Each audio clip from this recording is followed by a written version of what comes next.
جب اپنوں کے درمیان بیٹھی ہوئی آنکھیں پانی سے بھر جائیں، منہ چھپا کر آنسو صاف کرنے پڑے اور چہرے پر زبردستی کی مسکراہٹ سجانی پڑے، تب زندگی سے زیادہ بے رحم کچھ نہیں لگتا۔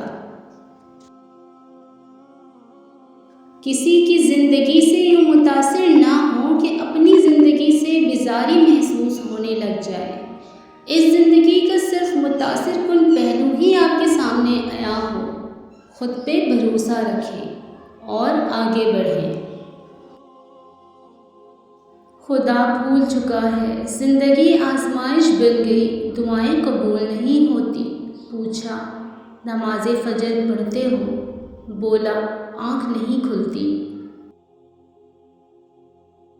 جو آدمی خیانت کرنے والے کی خیانت کو چھپاتا ہے، وہ خیانت کرنے والے کی مانند سمجھا جائے گا۔ چھوٹی سی زندگی نے بڑا سبق دیا، رشتے سب سے رکھو، امید کسی سے نہیں۔ جب آپ کا دل درد سے بھر جائے اور آنکھوں میں بے تحاشا آنسو آ جائے تو اس رب سے چپکے چپکے باتیں کر لیا کریں، وہ سب جانتا ہے لیکن آپ سے سننا چاہتا ہے۔ بعض اوقات آپ کو اپنے اندر خالی محسوس ہوتا ہے، ایک کمی سے یقین کریں، وہ کمی کسی اور کی نہیں، اللہ تعالیٰ کی محبت کی کمی ہوتی ہے۔ جو شخص اتنی محبت، اتنے خلوص اور اتنے اعتبار کے باوجود بھی آپ کا نہیں رہا تو یقین کریں کہ وہ کبھی بھی کسی کا نہیں ہو سکتا۔ بہت تھک گئی ہوں دنیا کے اس کھیل سے یا رب، تیرے کعبہ کو چھو کر رونے کو دل چاہتا ہے۔ نفرت اور نظر اندازی وہ عمل ہے جسے ایک لمحے میں محسوس کیا جا سکتا ہے، جبکہ محبت اور وفاداری وہ چیز ہے جس کو ثابت کرنے میں ساری زندگی بھی بیت سکتی ہے۔ حضرت علی نے فرمایا، دکھ میں کبھی پچھتاوے کے آنسو نہ بہاؤ، کیونکہ تم وہ خوش نصیب ہو جسے اللہ نے آزمائش کے قابل سمجھا۔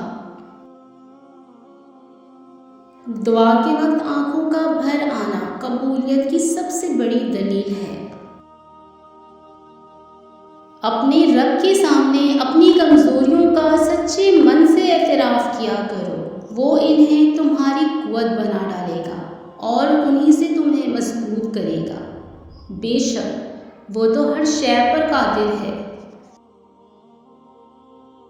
قبر کی تنہائی سے پہلے بھی قدرت ہمیں کئی بار تنہا کرتی ہے تاکہ ہم خالق سے تعلق کی مضبوطی کو سمجھیں۔ اگر پہاڑ اپنی جگہ سے ہل گیا ہے تو یقین کر لینا، مگر کسی کی فطرت بدل گئی ہے اس کا یقین کبھی مت کرنا۔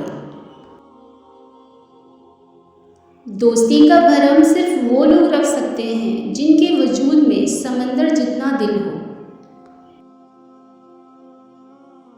تباہی اور بربادی ہے ہر اس شخص کے لیے جو دوسروں کے عیب ڈھونڈتے ہیں اور لوگوں کی پیٹھ پیچھے برائیاں کرتے ہیں۔